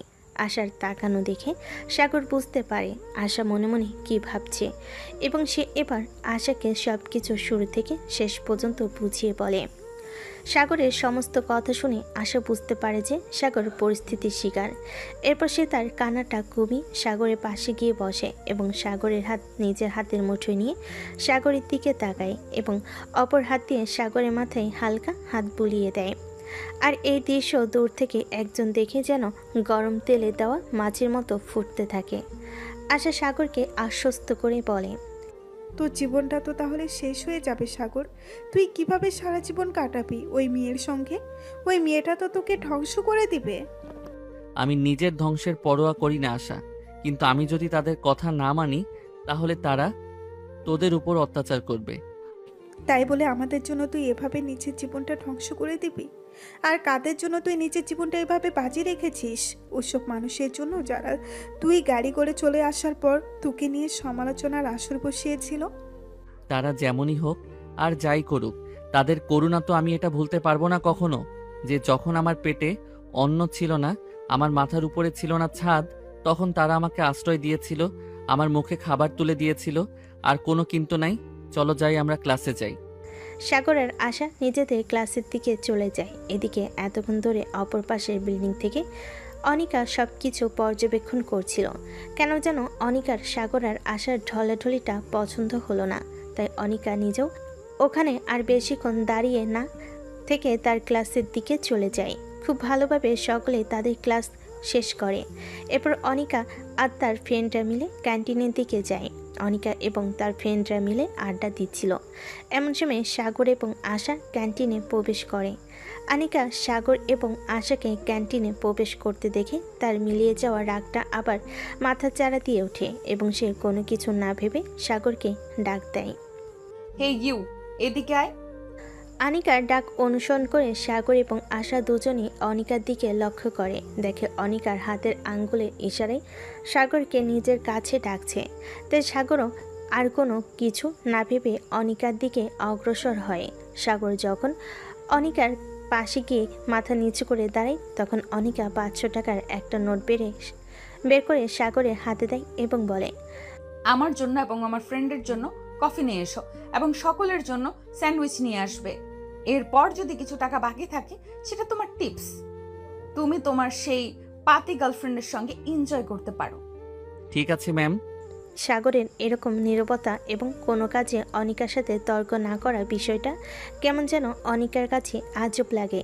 যে ছেলে একসময় কোনো অন্যায় সহ্য করতে পারতো না, সবসময় অন্যায়ের প্রতিবাদ করত এবং তার মনে হতো যে অন্যায় করে এবং অন্যায় সয় দুজনে সমান অপরাধী, তাহলে কিছুদিন ধরে এই ছেলে এত নীরব হয়ে গেছে কেন? তাকে যখন যা বলা হয় সে তখন তাই করে, কোনো কিছুর প্রতিবাদ না করে কেন? এজন্য কয়েকদিন ধরে অনিকা নিজেও সাগরকে বিরক্ত করা ছেড়ে দিয়েছিল। কিন্তু আজকে সকালে সাগর এবং আশাকে একসঙ্গে বসে হাসাহাসি করতে দেখে কেন যেন অনিকার খুব খারাপ লাগে। তার বিষয়টা কোনো মতে ভালো লাগে না। হয়তো আল্লাহর কালিমার জোর ছিল এটা, কারণ কোনো মেয়েই পৃথিবীর সব কিছুর ভাগ দিলেও তার স্বামীর ভাগ কখনোই কাউকে দিতে পারে না। অনিকা মনে মনে এসব ভাবছিল। হুট করে অনিকার বন্ধু রাহুলের ডাকে অনিকার সম্মতি ফিরে এবং সে মনে মনে বলে, কি হচ্ছেটা কি আনিকা? এসব কি ভাবছিস তুই? কবে থেকে ওই ছোট লোক তাকে নিজের স্বামী বলে মানতে শুরু করলি? আর ওই ছোট লোকটা কার সাথে কি করলো না করলো তাতে তোর কবে থেকে মাথা ব্যথা শুরু হলো? এ অনিকা, কি সব ভাবছিস তুই? না তেমন কিছু না। কিছু বলবি কি তুই? তুই কি ঠিক আছিস অনিকা? ঠিক আছে। কেন বলতো? না মানে তুই তো কখনোই সব ছোট লোকের সঙ্গে গায়ে পড়ে কথা বলতি না, তাহলে এখন হঠাৎ তোর কি হলো? তুই এমন করছিস কেন? কিছু কিছু ছোট লোকদের তাদের নিজের জায়গা দেখানোর জন্য হলেও তাদের সঙ্গে কথা বলতে হয়। এতক্ষণ ধরে অনিকা এবং রাহুল যা কথা বলছিল কিছুটা দূরে দাঁড়িয়ে আসা সব কথাই শুনলো এবং তার মনের ভিতর ভীষণ আফসোস হতে লাগলো সাগরের জন্য। ছেলেটার জীবনটা পুরো ধ্বংস হয়ে গেল, কখনোই তাকে শান্তি দিবে না। এরই মধ্যে সাগর কফি এবং স্যান্ডউইচ নিয়ে আসে এবং এসে অনিকা এবং তার ফ্রেন্ডদের মাঝে দিয়ে দেয়। এরপর অনিকা আরেকটি 500 টাকার নোট বের করে সাগরের মুখের উপর ছুঁড়ে মারে এবং বলে, যাক, এটা তোর টিপস। অনিকা যেই না সাগরে আরও কিছু বলতে যাবে অমনি আশা দৌড়ে এসে সাগরের হাত ধরে টান দিয়ে নিয়ে চলে যায়। এটা দেখে অনিকারও রেগে যায় এবং মনে মনে বলে, ছোট লোকের বাচ্চা, তুই খালি বাড়ি চল, আজ তোর একদিন কি আমার একদিন। এভাবে আরও কয়েক মাস কেটে যায় এবং অনিকা বিভিন্নভাবে সাগরকে বিভিন্ন রকম অপমান করে। কলেজের সবার সামনে সাগরের গায়ে হাত তুলে তাকে দিয়ে তার জুতো পরিষ্কার করিয়ে নেয়। তার বন্ধুদের সামনে সাগরকে সবসময় হেনস্থা করে। বিষয়টা অনিকা এবং তার বন্ধুবান্ধব সকলে অনেক উপভোগ করে। সাগর এগুলো চুপচাপ সহ্য করলেও আশা মাঝে মাঝে অধৈর্য হয়ে জবাব দেয়। কিন্তু যেদিন আশার জবাব দেয় সেদিন সাগরের জীবনে ঘনিয়ে আসে আরেক কালো দিন। কারণ বাড়িতে যাওয়ার পর অনিকা আরও নিকৃষ্টভাবে সাগরের উপর অত্যাচার করে। তাকে পড়ার সুযোগ দেয় না, তাকে দিয়ে সবসময় এটা ওটা করাতে থাকে। অনিকা সাগরকে দেখিয়ে দেখিয়ে রাত্রের রুমে বসে বিয়ার খায় এবং সাগরকে জোর করে, সাগর না খেতে চাইলে জোর করে সাগরের মুখে ঢেলে দেয় এবং তার গায়ে হাত তুলে সে যখন বিয়ার খায় তখন সাগরকে বলে স্ন্যাক্স নিয়ে এসে দিতে।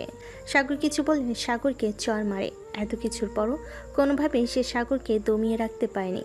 সাগরের ফাইনাল পরীক্ষা হয়ে যায় এবং সাগর খুব ভালোভাবে তার পরীক্ষা শেষ করে। হয়তো আগের তুলনায় একটু খারাপ হয়েছে, কিন্তু তারপরও তার ফলাফল যখন প্রকাশ পায় তখন দেখা যায় সাগর সর্বোচ্চ নাম্বার পেয়ে পাশ করেছে। এরপর সাগর অনেক চেষ্টা করে বিসিএস পড়ার শুরু করেছিল অনেক আগে থেকেই, কিন্তু তারপর আর পড়া হয়নি। কিন্তু এখন থেকে সাগর প্রতিনিয়ত একটু একটু করে পরীক্ষার প্রিপারেশন নেয়। কিছুদিন পড়াশোনায় প্রচণ্ড ব্যস্ত থাকায় সাগর অনিকার সামনে আসতে পারেনি। অনিকা ডাকলো কোনো না কোনো বাহানায় সে তার চোখের আড়ালে থেকেছে। এদিকে দিন দিন যেন সাগর অনিকার অভ্যাসে পরিণত হয়েছে। তাই সাগরের এই দূরত্ব কেন জানি অনিকার মনে আরও বেশি দাগ কেটে যায়। সে বিভিন্ন বাহানায় সাগরকে ডাকে, কিন্তু সাগর তার সামনে আসে না। সে সাগরের খোঁজ করলেও কেন জানি সাগরের দেখাও মিলে না। কেন যেন এখন সাগরকে না দেখে অনিকার বেশ খারাপ লাগে। সে মনে মনে ভাবে, ছেলেটার হয়েছেটা কি, এখন কেন আমার সামনে আসে না? আর তাছাড়া ও আসলেই কি, না আসলেই কি, আমার এত খারাপ লাগে কেন? বারবার ওকে দেখতে মন চায় কেন? বারবার ওর সঙ্গে কথা বলতে মন চায় কেন? অনিকা বারবার তার মনকে প্রশ্ন করে, কিন্তু কোনো উত্তর সে পায় না। এভাবে সাগর তার প্রিলি পরীক্ষা শেষ করে। সাগর তার পরীক্ষা শেষ করে বাড়ি ফিরছিল, এমন সময় দেখে রাস্তার পাশে কয়েকজন লোক একজন ছেলেকে ধরে মারছে। বিষয়টি দেখে সাগর দ্রুত সেই লোকজনের কাছে যায় এবং লোকজনকে সরিয়ে ছেলেটাকে ওই লোকেদের হাত থেকে বাঁচে। ছেলেটাকে যখন ওই লোকজনের হাত থেকে বাঁচে তখন ছেলেটাকে উঠিয়ে দাঁড় করালে সাগর বিস্ময় অবাক হয়ে যায়, কারণ ছেলেটি আর কেউ নয়, অনিক। ভাইজান আপনি? হ্যাঁ কিন্তু ওরা আপনাকে এভাবে মারছিল কেন? হ্যাঁ ভাই সাগর, আমি শেষ হয়ে গিয়েছি। বাবার অর্থ আভিজাত্যের অহংকারে আমি অন্ধ হয়ে গিয়েছিলাম। ইউনিভার্সিটি শেষ করার পর যখন বাবার ব্যবসা জয়েন করি, তখন ব্যবসায়িক খাতিরে আমার কিছু বড়লোক বাবার বখাটে ছেলেদের সঙ্গে বন্ধুত্ব হয়। আভিজাত্য আমার চোখ এমনভাবে বন্ধ করে দিয়েছিল যে তারা যা করতো আমিও সেটাই করার চেষ্টা করতাম। এটাকে আমি ক্লাস মনে করতাম। ভাবতাম সকল ব্যবসায়ীরা যেটা করে সেটা করলে পারে তাদের সঙ্গে আমার একটা ক্লাস মেইনটেন হবে। আর এটাই আমার জীবনের কাল হয়েছিল। আস্তে আস্তে আমি মধ্যপ্রাণ থেকে শুরু করে নারীবাজির সাথে ক্যাসিনোতে জুয়াতে যুক্ত হই। ক্যাসিনো খেলে আমি প্রচুর টাকা হেরে যাই। এরপর বাবার অ্যাকাউন্টে গরমিল করে সেখান থেকে কয়েক কোটি টাকা আমি সেখানে হেরে যাই। এরপর যখন কিছু ধার দেওয়া হয় তারা আমাকে চাপ দিতে থাকে টাকার জন্য। তখন আমি ঢাকার পাতি মাস্তান বিল্লুর কাছে সুদের উপর থেকে টাকা ধার নিয়ে সেই টাকা শোধ করি। এরপর কয়েক মাস সুদ টানতে টানতে যখন আমি কাঙাল, তখন বিল্লুর টাকার জন্য প্রেশার দিতে থাকে। যখন আমি টাকা দিতে পারি না তখন সে লোকজন পাঠিয়ে আমাকে মারে। আপনি জানেন না সুদ ভয়ঙ্কর খারাপ একটা জিনিস? তাহলে কেন তার সঙ্গে আপনি নিজেকে জড়ালেন? কেন আপনি জোয়ার মতো জঘন্য কাজে নিজেকে লিপ্ত করলেন? তখন আমি অহংকারে এতটাই অন্ধ ছিলাম যে কি করব কিছু বুঝতে পারছিলাম না। এখন আমি কি করব ভাই? এখন যে মরা ছাড়া আমার কোনো গতি নাই। মরা এত সহজ না ভাইজান। আপনি মরলে আপনার বাবা মা ভাই বোনের কি হবে চিন্তা করে দেখেছেন একবারও? তাহলে এখন আমি কি করব? কত টাকা পাবে বিল্লু আপনার থেকে? 5 কোটি টাকা পাবে। ঠিক আছে, আমি আঙ্কেলের সাথে কথা বলবো, কিন্তু তার আগে আপনাকে আমাকে কথা দিতে হবে আপনি আর জীবনে কখনো কোনোদিন আর এসব ভুলভাল পথে পা বাড়াবেন না। বাবা তো আমাকে মেরে ফেলবে সাগর জানতে পারলে। চিন্তা করবেন না, আমি আছি তো, কিচ্ছু হবে না। এরপর সাগর অনিকের আব্বুর অফিসে গিয়ে অনিকার আব্বুর সঙ্গে অনিকের বিষয়টা নিয়ে কথা বলে। প্রথমে অনিকের আব্বু ভীষণ রেগে যায়। সাগর অনেক কষ্টে তাকে শান্ত করে এবং বুঝিয়ে বলে অনিক তার নিজের ভুল বুঝতে পেরেছে এবং সে আর জীবনেও এই ভুল পথে পা বাড়াবে না। এখন যদি তিনি তার সন্তানকে সাহায্য না করে, এরপরে তার সন্তান যদি কোনোভাবে নিজের কোনো ক্ষতি করে ফেলে, তাহলে সে সম্পদে তিনি কি করবেন, যে সম্পদ তার সন্তানকে বাঁচাতে পারে না। এভাবে বোঝানোর পর অনিকার আব্বু বুঝতে পারে এবং তিনি রাজি হন অনিককে সাহায্য করার জন্য এবং সাথে সাথে সাগর অনিককে ডেকে পাঠায়। ভেতরে আসবো আব্বু? হ্যাঁ, ভেতরে আসো। সরি আব্বু, আমাকে ক্ষমা করে দাও। আমি আর কখনো এমনটা করব না। এই তোমার পা ছুঁয়ে প্রতিজ্ঞা করছি। ঠিক আছে, আমি তোমাকে ক্ষমা করে দিয়েছি, তবে মনে রেখো এটাই শেষবার। আর কখনো যেন আমি তোমাকে এরকম ভুলভাল পথে না দেখে। ধন্যবাদ আব্বু। ধন্যবাদ আমাকে নয়, ধন্যবাদ সাগরকে দাও। ও যদি আমাকে না বোঝাতেও চোখে আঙ্গুল দিয়ে, তাহলে তুমি কখনোই এই কুলুকধাঁধা থেকে বের হতে পারতে না। ধন্যবাদ ভাই সাগর তোমাকে। আর দয়া করে আমাকে ক্ষমা করে দিও। আমি তোমার সাথে অনেক অন্যায় করেছি। আপনি আমার সাথে কোনো অন্যায় করেননি ভাইজান, তাই সরি বলবেন না। না ভাই সাগর, তুমি জানো না, যখন অনিকা তোমাকে বিয়ে করতে অস্বীকার করে তখন আমি তাকে ভুলভাল বুদ্ধি দেই যেন সে তার প্রতিশোধ নেওয়ার জন্য তোমাকে বিয়ে করে এবং প্রতিনিয়ত তোমাকে সবার সামনে সব রকম ভাবে অপমান অপদস্থ করে। এতে সে তার প্রতিশোধ নিতে পারবে। আমার বোনটা অনেক সহজ সরল, বুঝলে? এই জন্য ওকে যেভাবে বোঝায় ও সেভাবেই বুঝতে পারে। ছোট থেকে বড় লোকের বকে যাওয়া সন্তানদের সঙ্গে মিশে তারা যে ভুলভাল পথে চলে, আমার বোন কেউ সেই ভুলভাল পথেই পরিচালনা করে এবং মিথ্যে আভিজাত্যের এবং অহংকারের পর্দা আমার বোনের চোখে বেঁধে দেয়। ক্ষণিকের জন্য সে সকলকে অপমান অপদার্থ করলেও পরক্ষণে সে যখন বুঝতে পারে যে সে অন্যায় করেছে, তখন তারও মনের ভেতর অনুতাপ বোধ হয়। আমার বোনটা ভীষণ ভালো, কিন্তু সে ভুল মানুষের সঙ্গে ভুল পথে পরিচালিত হচ্ছে। আমি তো আর তোমার হয়ে যাওয়ার নাই ফিরিয়ে দিতে পারবো না। তাই তোমার কাছে অনুরোধ করব, যদি পারো আমার বোনটাকে নিজের মতো করে গুছিয়ে নিও, তাকে সেই ভুল পথ থেকে ফিরিয়ে এনে সঠিক পথ দেখিও। অনিকের কথা শুনে অনিকার আব্বু আবারও রেগে যায়। তিনি অনিককে কিছু বলবে তার আগে সাগর অনিকার আব্বুকে বাধা দেয়। অনিকার আব্বু প্রথম সাগরের কথা না মানতে চাইলেও পরবর্তীতে সাগর তাকে বুঝিয়ে মানিয়ে নেয়। এভাবে আরও বেশ কিছুদিন কেটে যাওয়ার পরে সাগরের বিসিএস প্রিলি পরীক্ষার রেজাল্ট দেয় এবং সাগরের নাম্বারটা চলে আসে। এরপর শুরু হয় সাগরের পরবর্তী যুদ্ধ।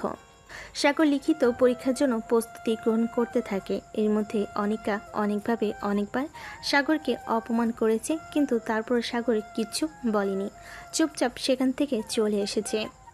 অনিকার দেখে সাহস পেয়ে অনিকার বন্ধু বান্ধবরা যখন অনিকার বাড়িতে এসেছে, তখন অনিকার বাড়িতে সাগরকে দেখে তারা অনেক রকম প্রশ্ন করেছে, কিন্তু অনিকা সবাইকে বলেছে সাগর তাদের বাড়িতে কাজ করে। এজন্য অনিকার বন্ধু বান্ধবও সাগরকে বিভিন্নভাবে অপমান অপদস্থ করেছে। আগে কিছু মনে না হলেও ইদানিং বিষয়টা অনিকার বেশ খারাপ লাগে, কিন্তু মিথ্যে ইগোর বড়াই সে কিছু বলতে পারে না। বেশ কিছুদিন হলো অনিকা আর সাগরকে অপমান করে না, বিষয়টা সাগর লক্ষ্য করেছে, কিন্তু সে কিছু মনে করেনি, কারণ আজ অপমান করছে না, কাল ঠিকই করবে। এর জন্য বিষয়টা আর সাগর ভেবে দেখনি। এরপর একদিন রাহুল আসে অনিকার বাড়িতে। দোস্ত, আগামীকাল আমার জন্মদিন, তাই আমার পাপা অনেক বড় করে জন্মদিনের একটা পার্টি থ্রো করেছে। সেখানে দেশের টপ ক্লাস মানুষরা থাকবে। আমি চাই তুই অবশ্যই সেখানে আয়, কারণ তুই আমার অনেক কাছের একজন মানুষ। আর আমার এই স্পেশাল একটা দিনে আমার স্পেশাল মানুষ তুই সেখানে থাকবি না, সেটা হতেই পারে না। আমাকে কথা দে তুই আসবি। অবশ্যই আমি যাব, চিন্তা করিস না। পরের দিন অনিকা যখন পার্টিতে যাওয়ার জন্য বের হয়, তখন অনিকার আব্বু অনিকাকে থামিয়ে বলে, কোথায় যাচ্ছ অনিকা তুমি? আব্বু, আজকে রাহুলের জন্মদিন, আমি সেখানে যাচ্ছি। কোন রাহুল? সেই মির্জার স্মাগলার ছেলে? আব্বু, তুমি শুধু শুধু আমার বন্ধুকে অপমান করছো, সে মোটেও এমন নয়। তারা যে কেমন তাদেরকে আমাকে চিনিও না, তারাই তো তোমার মাথাটা পুরোপুরি খেয়েছে। উফ আব্বু। শোনো, যেখানেই যাবে সাগরকে সাথে নিয়ে যাবে, কারণ তোমার বন্ধুদের পার্টি মানেই তো মদ্যপান করা আর ড্রাগস নেওয়া এবং নাচানাচি করা। ওকে কেন নিয়ে যেতে হবে আমার বন্ধুদের পার্টিতে? আমি যা বলছি তাই করো, না হলে তোমারও চাওয়া হবে না। এরপর অনিকা আর কোনো উপায় না পেয়ে সাগরকে নিয়ে পার্টির উদ্দেশ্যে রওনা হয়। অনিকা যখন পার্টিতে প্রবেশ করে তখন পুরো পার্টিতে হৈ হৈ পড়ে যায় তাদের বন্ধুদের, কিন্তু পরবর্তীতে তাদের মুখ ঘন কালো মেঘে ঢেকে যায় যখন সাগরকে দেখে। সাগর প্রথমে আসতে চায়নি, কিন্তু অনিকার আব্বুর জোড়াজড়িতে এসে আসতে বাধ্য হয়েছে। প্রথম তারা সাগরকে কিছু বলতে চাইলেও পরবর্তীতে অনিকা নিষেধ করলে তারা আর কিছু বলে না। এরপর সাগর পার্টির এক সাইডে গিয়ে দাঁড়িয়ে থাকে। অনিকা পার্টিতে আসার পর থেকে তার বন্ধুদের সাথে ডান্স করে নাচানাচিতে ব্যস্ত। পরবর্তীতে তার বন্ধুবান্ধব তাকে ড্রিঙ্কস করার জন্য বলে সে তাদেরকে মানা করে দেয়, কিন্তু আজকে পার্টিতে সব থেকে সুন্দর এবং গর্জিয়াস লাগছে অনিকাকে। রাহুলের তো অনেক আগে থেকেই অনিকার উপর প্রদৃষ্টি ছিল, আজকে দেখে সে যেন চোখ দিয়ে অনিকাকে গিলে খাচ্ছে।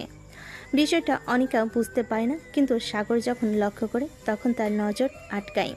কথায় আছে না, একজন ছেলে আরেকজন ছেলে দৃষ্টি পড়তে পারে। সাগরে কেন যেন ভীষণ রাগ হয়, কিন্তু তারপরও সে পাবলিক প্লেসের জন্য নিজেকে সংযত করে। সাগর যখন এক সাইডে দাঁড়িয়েছিল তখন একটা মেয়ে হুট করে এসে সাগরের দিকে হাত বাড়িয়ে দেয় ডান্স করার জন্য। মেয়েটি সাগরের দিকে হাত বাড়িয়ে দিয়ে বলে, এই handsome. No, it's okay, you carry on. Dance floor থেকে অনিকা লক্ষ্য করে দেখে সাগর একটি মেয়ের সঙ্গে কথা বলছে। এটা দেখে অনিকার ভীষণ রাগ হয় এবং সে রাগে বশবর্তী হয়ে কী করছে না করছে সে নিজেও জানে না। এজন্য সে যে রাহুলের এগিয়ে দেওয়ার ড্রিঙ্কসের বোতলটা নিয়ে খেতে শুরু করে, এদিকে তার কোনো হুঁশ নেই। অনিকা এক নিঃশ্বাসে পুরো বোতল খালি করে দেয়, আর এদিকে রাহুল অনিকার ড্রিঙ্কসের মধ্যে যে নেশার ওষুধ মিশিয়ে দিয়েছে সেটা থেকে অনিকা অজানা। অনিকা পুরো বোতল খালি করার পরে হঠাৎ করেই কেন যেন তার বারবার মাথাটা ঘুরে উঠছে। এতে রাহুল বুঝতে পারে এখনই সঠিক সময়। অনেক ভিড়ের মধ্যে খুব সতর্কতার সাথে অনিকাকে টাইপ করে পাশের একটি রুমে নিয়ে যায়। অনিকা মাতাল থাকায় সে ঠিকঠাক কিছু বুঝতে পারে না এবং রাহুলকে সে সাগর ভাবতে থাকে। এই সুযোগটা নিয়ে রাহুল অনিকার একদম কাছাকাছি চলে আসে। সাগর কিছু সময়ের জন্য অন্যমনস্ক হয়ে যাওয়াই বুঝতে পারেনি এতক্ষণে কি ঘুরে গেছে। এরপর সে আশেপাশে অনিকাকে খুঁজতে থাকে, কিন্তু সে কোথাও অনিকাকে পায় না। এরপর তার আর বুঝতে বাকি থাকে না নিশ্চয়ই অনিকার কোনো বিপদ হয়েছে। সাগর এবার চারপাশটা ভালোভাবে তন্ন করে খুঁজতে থাকে।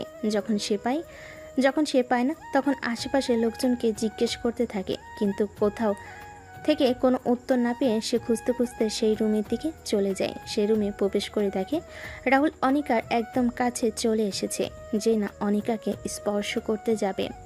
অমনি সাগর রাহুলের হাতটা এত জোরে মুচড়ে ধরে যেন হাতটা ভেঙে যাবে। এরপর সাগর রাহুলকে ইচ্ছে মতো মারে। অনিকা নেশায় থাকায় সে জানে না তার সামনে কি হতে যাচ্ছে।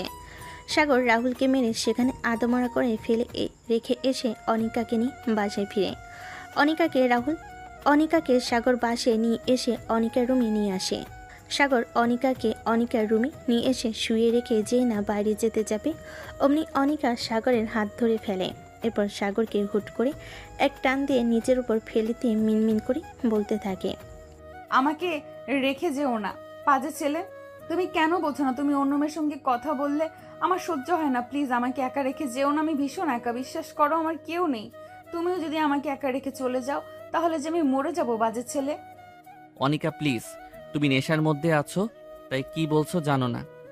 হ্যাঁ আমি নেশার মধ্যে আছি, তবে এটা তোমার নেশা বাজে ছেলে। আমার তোমাকে চাই। ঠিক আছে, তুমি এমন করো না প্লিজ। আমি আছি, তুমি ঘুমিয়ে পড়ো, আমি তোমার কাছেই আছি। তুমি কেন বোঝো না? আমার তোমাকে চাই, খুব করে চাই, নিজের মধ্যে চাই, নিজের অস্তিত্বে মিশিয়ে নিতে চাই। প্লিজ বাজে ছেলে প্লিজ। ছেড়ে দাও অনিকা, এখন তুমি নেশায় আছো জন্য এসব বলছো। সকালে নেশা কেটে গেলে তখন আমি তোমার চোখে জঘন্য হয়ে যাব। তুমি বেশি কথা বলো। তুমি জানো বাজে ছেলে, আমার বেশ কিছুদিন তোমার নেশা পেয়েছে। তোমাকে কাছে পেতে, তোমার সঙ্গে কথা বলতে মন চায়, তোমার সঙ্গে সময় কাটাতে মন চায়। তুমি আর দূরে থেকো না বাজে ছেলে প্লিজ। তোমাকে চাই, খুব বাজেভাবে চাই তোমাকে। ভালোবাসি বাজে ছেলে, তোমাকে ভীষণ ভালোবাসি, কিন্তু কিভাবে জানি না, তবে আমি তোমাকে আসক্ত হয়েছি, ভীষণ বাজেভাবে আসক্ত হয়েছি। তুমি কেন আমাকে ভালোবাসো না? আমি তো সেই কবেই তোমাকে ভালোবেসে ফেলেছি, যখন আমি ঠান্ডায় কষ্ট পেলে গরম কাপড় জড়িয়ে দিতে, যখন তোমার কোনো বন্ধু আমাকে অপমান করত তুমি আমার আড়ালে তাদের সঙ্গে বন্ধুত্ব নষ্ট করার ধমকি দিতে, যখন আমাকে তুমি অন্য কোনো মেয়ের সাথে দেখতে তখন তুমি কষ্ট পেতে। আমি বুঝতাম তুমি আমাকে ভালোবাসো, কিন্তু নিজের জন্য বলতে পারছো না। আমি তো সেই কবে তোমাকে ডুবেছি মেয়ে। কিন্তু অনিকা, সাগর আর কিছুই বলতে পারে না, কারণ অনিকা তাকে সেই সুযোগ দেয় না। সাগর যখনই কথা বলতে যাবে এমন সময় অনিকা সাগরের ঘাড়ে এক হাত এবং এক হাত মাথার চুলে দিয়ে খামচি দিয়ে ধরে, তাকে টেনে তার ঠোঁটে লিপকিস করে। এতে সাগরের কথা বন্ধ হয়ে যায়। বেশ কয়েক মিনিট এভাবে সাগরকে বদ্ধ রেখে অনিকা সাগরকে ছেড়ে দেয়। হঠাৎ ছাড়া পাওয়ায় সাগর এবং অনিকা দুজনেই দুদিকে ঘুরে ঘন ঘন জোরে জোরে নিঃশ্বাস নিতে থাকে। এরপর অনিকা হুট করে সাগরের বুকের উপর চড়ে বসে। এরপর আবার সাগরের ঠোঁট জোড়া নিজের দখলে নিয়ে নেয়। সাগর অনেক চেষ্টা করে অনিকাকে আটকানোর, কিন্তু সে কোনোভাবেই অনিকাকে আটকাতে পারছে না। আর যেন অনিকা একজন উগ্র মানবী রূপ ধারণ করেছে। এরপর অনিকা হঠাৎ করে আস্তে আস্তে সাগরের শার্টের বোতাম খুলতে থাকে। হঠাৎ করে অনিকা সাগরকে ছেড়ে দেয়। এরপর বেশ কিছুক্ষণ দুজন দুজনার চোখের দিকে তাকিয়ে থাকে। সাগর অনিকার চোখের দিকে তাকিয়ে দেখে সে চোখের অনেক আকাঙ্ক্ষা সাগরের কাছে পাওয়ার তীব্র ইচ্ছা নিয়ে অনিকা সাগরের দিকে চেয়ে আছে। এরপর আবার অনিকা সাগরের উপর আক্রমণ শুরু করে। ওই যে কথাই আছে না, শিয়াল যতই সভ্য হোক মুরগি পেলে আর ছেড়ে কি দেয়। সাগরের ক্ষেত্রেও ঘটল সেই একই ঘটনা। প্রথম প্রথম সে অনিকাকে অনেক আটকানোর চেষ্টা করলো। সেও তো একজন ছেলে। হঠাৎ করে সে তার পুরুষত্ব সত্তার কাছে হার মেনে যায় এবং সাগর নিজেও অনিকার ডাকে সাড়া দিতে থাকে। আস্তে আস্তে তার এতটা কাছে চলে আসে, এখন শুধু পুরো রুম জুড়ে গুমট নিস্তব্ধ এবং তাদের ঘন ঘন নিঃশ্বাসের শব্দ ছাড়া আর কিছুই শোনা যাচ্ছে না চারপাশে। এভাবে দুজন মানবী নিজেদের উপর অত্যাচার চালানোর পরে ভোরের দিকে দুজনেই শান্ত হয়। রাতের আধার ভেদ করে যখন সূর্যের উদয় হয় চারপাশে, তখন তারা ঘুমিয়ে পড়ে। অনিকার হঠাৎ করে ঘুম ভেঙে গেল। সে অনুভব করে প্রতিদিনের থেকে আজকের সকালটা কেমন যেন অন্যরকম। তার জন্য ভিতরে কেমন অন্যরকম অনুভূতি কাজ করছে। শরীরটাও আজকে কেমন যেন তার অনুকূলে নেই, কেমন বিধ্বস্ত মনে হচ্ছে তার ভেতর থেকে। এরপর সে কিছু একটার আশঙ্কা করে নিজের দিকে চেয়ে দেখে মৃদু চিৎকার দিয়ে ওঠে। এরপর পাশে তাকিয়ে দেখে সাগরেরও একই অবস্থা। এরপর তার আর বুঝতে বাকি থাকে না গত রাতে কী হয়েছে তাদের মাঝে। এরপর সে কোনো কিছু না ভেবে হুট করে ধাক্কা দিয়ে সাগরকে ফেলে দেয়। ঘুমের মাঝে হঠাৎ এমন ধাক্কায় তাল সামলাতে না পেরে সাগর খাটের উপর থেকে নিচে পড়ে যায়। হঠাৎ নিচে পড়ে যাওয়ায় সাগর ভীষণ ব্যথা পায় এবং সে ব্যথায় প্রতিক্রিয়ায় ওঠে এবং অনিকার দিকে করুণ দৃষ্টিতে তাকিয়ে থাকে। সাগর অনিকার দিকে তাকিয়ে থাকতে দেখে অনিকা দাঁতের দাঁত চিপে বলে, এই বাজে ছেলে, গত রাতে তুই আমার নেশার সুযোগ নিয়ে কি করেছিস আমার সাথে? আমি আপনার সাথে কিছুই করিনি, বরং আপনি আমার সঙ্গে করেছেন। গত রাতে আপনি আমার ইজ্জত লুটে নিয়েছেন। মানে কি বলতে চাইছিস তুই? এরপর সাগর গত রাতে ঘটে যাওয়া রাহুলের ঘটনাটা বলে। প্রথমে অনিকার বিষয়টা মানতে কষ্ট হলেও সে এতটুকু জানে সাগর কখনো নিজেকে বাঁচানোর জন্য কারোর বিরুদ্ধে মিথ্যা কথা বলবে না বা মিথ্যা হাসানোর চেষ্টা করবে না। এরপর অনিকা নিজের মাথার চুল খামচি দিয়ে কিছুক্ষণ ঝিম ধরে বসে থাকে এবং ভাবতে থাকে গতকালকে যদি সাগর সেখানে না থাকতো তাহলে তার কত বড় সর্বনাশ হয়ে যেত। রাহুল তার বন্ধু হয়ে তার সঙ্গে এমনটা করতে পারলো। এরপর অনিকা নিজের মাথা নিচু করে সাগরের দিকে চেয়ে বলল, এক দানবের দাবানল থেকে বাঁচিয়ে তুই নিজে ভোগ করলি। আসলে মানুষ সত্যিই বলে, তোরা ছেলেরা সত্যিই ভক্ষক। যেখানে সুযোগ পাস সেখানে নিজেদের আসল চেহারা দেখিয়ে দিস। তোকে তো অন্তত ভালো ভাবতাম, কিন্তু শেষমেশ তুইও। দেখুন মিসেস অনিকা, আমি নিজে থেকে কিছুই করিনি। আপনাকে গতকালকে যখন আমি রুমে নিয়ে এসেছি তারপর আপনি নিজেই আমার উপরে আক্রমণ চালান। আর আমি একজন পুরুষ, কতক্ষণ নিজের অস্তিত্বকে আটকে রাখবো? আমি অনেক চেষ্টা করেছি, কিন্তু তারপরও যখন আপনি নিয়ন্ত্রণে আসেন নাই তখন আমি নিয়ন্ত্রণহীন হয়ে গিয়েছি আপনার অত্যাচারে। কাইন্ডলি একটু মনে করার চেষ্টা করুন, গত রাত্রে আপনি ঠিক কি কি করেছেন, আর সব থেকে বড় কথা যা করেছি আমি আমার বিবিজানের সাথে করেছি। আপনার এত কোথায় আঘাত লাগে আমি বুঝি না। আর আমি আমার বউকে ভালোবাসার জন্য কারো কাছে জবাবদিহিতা করতে পারবো না, সরি। অনিকা সাগরের কথা শুনে মনে মনে বেশ খুশি হয়, কারণ শেষমেশ সাগর নিজের মুখে তাকে ভালোবাসার কথা বলল। অনিকা নিজের মাথার চুল খামচে ধরে ভাবার চেষ্টা করে গত রাত্রে কি হয়েছে। এরপর অনিকা আর কোনো কিছু না বলে নিজের গায়ে পাতলা একটা চাদর জড়িয়ে ওয়াশরুমের দিকে চলে যায়। বেশ কিছুক্ষণ পরে ফ্রেশ হয়ে এসে দেখে সাগর এখনও সেভাবেই মেঝেতে বসে আছে। অনিকা ফ্রেশ হয়ে এসে সাগরকে উদ্দেশ্য করে বলে, যা করার তা তো করেই ফেলেছিস, এখন কি এখানে এভাবে বসে থাকবি নাকি নিজেকে পবিত্র করবি? অসহ্য। অনিকার কথা শুনে সাগর ধীরে সুস্থে উঠে দাঁড়ায়। অনিকা সাগরকে উঠে দাঁড়াতে দেখে বলে ওঠে, শোনো সাগর। হঠাৎ অনিকার এমন মিষ্টি কথায় সাগর থমকে যায় এবং ঘাড় ঘুরিয়ে পিছনে তাকিয়ে দেখে অনিকা এখনও তার দিকে সরল চোখে তাকিয়ে আছে। এরপর সাগর নিজেও জিজ্ঞাসার দৃষ্টিতে অনিকার দিকে তাকায়। অনিকা সাগরের দৃষ্টি বুঝতে পেরে বলে, সরি। সরি কেন? আসলে তোমাকে এভাবে বলাটা আমার উচিত হয়নি। অনিকা যে কিসের কথা বলেছে সাগর এটা খুব ভালোভাবে বুঝতে পেরেছে, কিন্তু তারপরও অনিকাকে আরেকটু রাগিয়ে দেওয়ার জন্য সে ইনোসেন্ট হয়ে পড়ল। কোন বিষয়ে বলছেন আপনি ঠিক বুঝলাম না। সাগরের এমন হেয়ালিপূর্ণ কথা শুনে অনিকা তেলে বেগুনে জ্বলে উঠল এবং সে হাতের কাছে থাকা তার লোশনের কোটাটা তুলে সাগরকে মারার জন্য উঠলে সাগর সেখান থেকে দৌড়ে পালায় এবং বলে, আহারে আমার বিবিজান রাগ করেছেন। এরপর সে আবার হেয়ালি করে বলল, রাগ করো না সুন্দরী গো, রাগলে তোমায় লাগে আরো ভালো। এরপর সে সেখান থেকে দৌড়ে ওয়াশরুমের দিকে চলে যায়। সাগর দৌড়ে ওয়াশরুমে গিয়ে দরজা বন্ধ করে দিতেই অনিকা হালকা হেসে ওঠে। কেন যেন এখন তার সাগরের উপর রাগ হয় না, বরং ভালোই লাগে। সাগর এমন দুষ্টামি করে তার সঙ্গে।